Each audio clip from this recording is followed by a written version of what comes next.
Hello, hi everyone. Welcome back to Woo Can Cook. My name is Wesley, and this is a show where we are slowly cooking our way through all of the food from my childhood.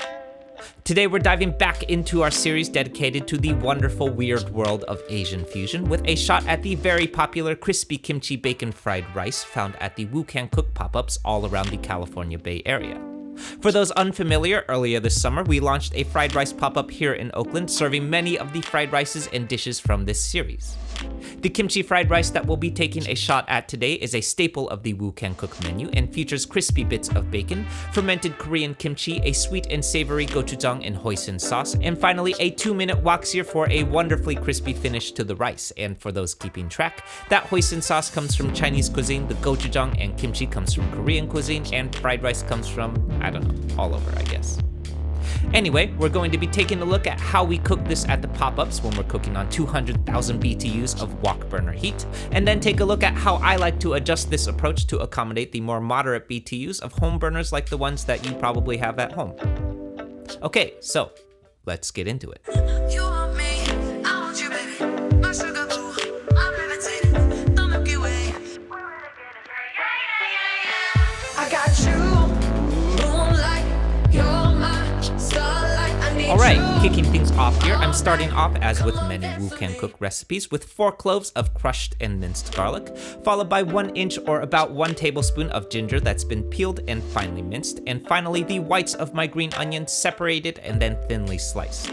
We're setting these 3 elements aside as we often do, as the aromatics of our wok fry, which as the name implies, will hit the wok oil very first to bloom out their aromatic qualities.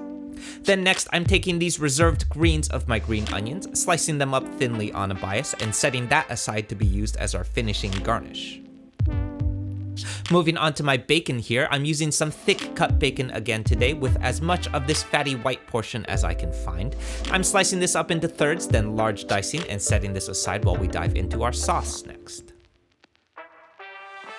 Alright, so those who have been to the Woo Can Cook pop-up have likely seen us using this mystery house-made sauce here in many of our fried rices. While we do assemble this off-site and also affectionately refer to it as our secret sauce, it is by no means a secret because the recipe for it already exists in many places, including the crispy bacon and lapchang fried rice recipes that both already exist on this channel. So here it is one more time. This is 4 tablespoons of soy sauce to start, followed by 1 tablespoon each of toasted sesame oil, hoisin sauce, and gochujang. So there it is. Most importantly here, we want to use a fork or a whisk to break up that gochujang, otherwise you'll have large chunks of gochujang paste hanging around in your sauce, which is no good. Then lastly, as an optional bonus, I'm adding about a 1/4 cup of kimchi brine to my sauce, which should add some nice brightness and acidity. I mention this as an optional addition because depending on how old your kimchi is, you may or may not be able to harvest much brine from your kimchi jar. I have an older jar of kimchi here that has a bit of brine hanging around, but if you can't manage this, it'll still be okay.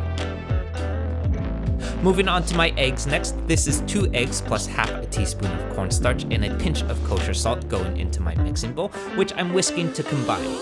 That cornstarch is going to help our eggs stay tender and prevent overcooking in the wok fry. Then we're following the Kenji Lopez method and setting this aside to rest for 15 minutes while that salt gets to work on preventing the proteins in our eggs from tightening up.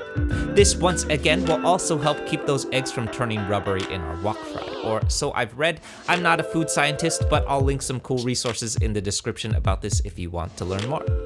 Moving over to the stove, I've got my wok heating up as hot as possible, and then I'm adding 4 tablespoons of peanut oil, and as always, long yao for that nice non-stick surface.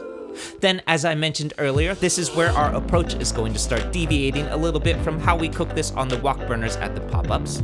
Since we're not cooking with 200,000 BTUs of wok heat, we're going to use a little bit of batch cooking technique to make sure our wok stays nice and hot for the entire duration of our cook. So here's my aromatic garlic, ginger, and the whites of my green onions going in first, which I'm blooming for 10 seconds until fragrant, and then following up with my kimchi. We're giving this a good toss to combine to let that wok cook mellow out the acidic brininess of our kimchi. Then I'm shifting this all to one side and adding my eggs to the wok next. Now, on a wok burner, these eggs usually set in about 5 seconds because the wok is so hot. Our wok today is running much colder, so what I'm doing here is letting this sit undisturbed for about 1 minute. This is going to help our wok heat back up after all of that tossing that we just did. Once it's set, we can give our eggs a turn, which should yield some nice big luxurious curds. Then I'm following this up with my rice next. Today we're going to be using leftover rice, which works great for fried rice because the moisture of the rice has been dried up while sitting out on my countertop for about 24 hours. If you don't have leftover rice though, you can do what we do at the pop-ups and use very, very fresh rice tossed with about 2 tablespoons of cornstarch to dry up that moisture. The goal here in either case is to make sure that these large clumps of rice can break apart in the fry into individual grains. If your rice has too much moisture, those grains will clump up into a mushy ball, and then you'll have some very gross fried rice porridge on your hands. Finally, I'm pulling this all out of my wok. You'll notice there's still a few clumps of rice going on, which is okay, we'll get to that in a minute. Then I'm adding my bacon to the wok while it's still at medium heat and letting this fat render for about 5 minutes, which if you've done this correctly, should give you some wonderful liquid gold. Next, I'm adding my rice back to the wok and giving this all a toss to combine. Here are those remaining clumps getting broken up. Then I'm letting this sit undisturbed one more time for 2 minutes to sear. Finally, 2 minutes later, we're giving this a toss to reveal some wonderfully crisped up rice on the bottom layer here. Then I'm adding my sauce to the wok about 1/4 cup at a time, tossing and adjusting to taste. Finally, I'm breaking up any last remaining rice clumps, then removing from heat, finishing with the greens of my green onions, and we're ready to eat. Okay, so for those who have been following along with this series, this is definitely not a new recipe. It was actually a short form recipe that I did in a cast iron skillet a while back. The approach to this dish has pretty dramatically changed since starting our pop-up though, so I thought it would be fun to dive into how it has developed.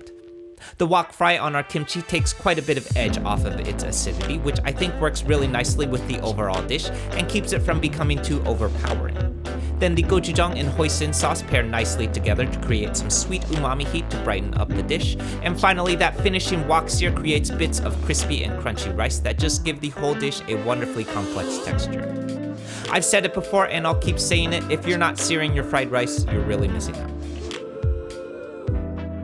Okay, so that's it everyone. I hope you enjoyed this and I hope you give this one a shot. This is one of my favorite fried rices to make, not only because it's super tasty, but also because it is super pantry friendly too. If you've got some leftover rice and kimchi hanging around, you've pretty much got everything that you need to make this one. We'll be cooking through this one live this coming Tuesday right here on YouTube at 6:30 PST, so tune in then and cook along with me. For the Bay Area locals, the Woo Can Cook Fried Rice pop-up will be at Degrees Plato here in Oakland next Sunday on Halloween, so come by and say hi then if you can. More about that at woocancook.com/eats.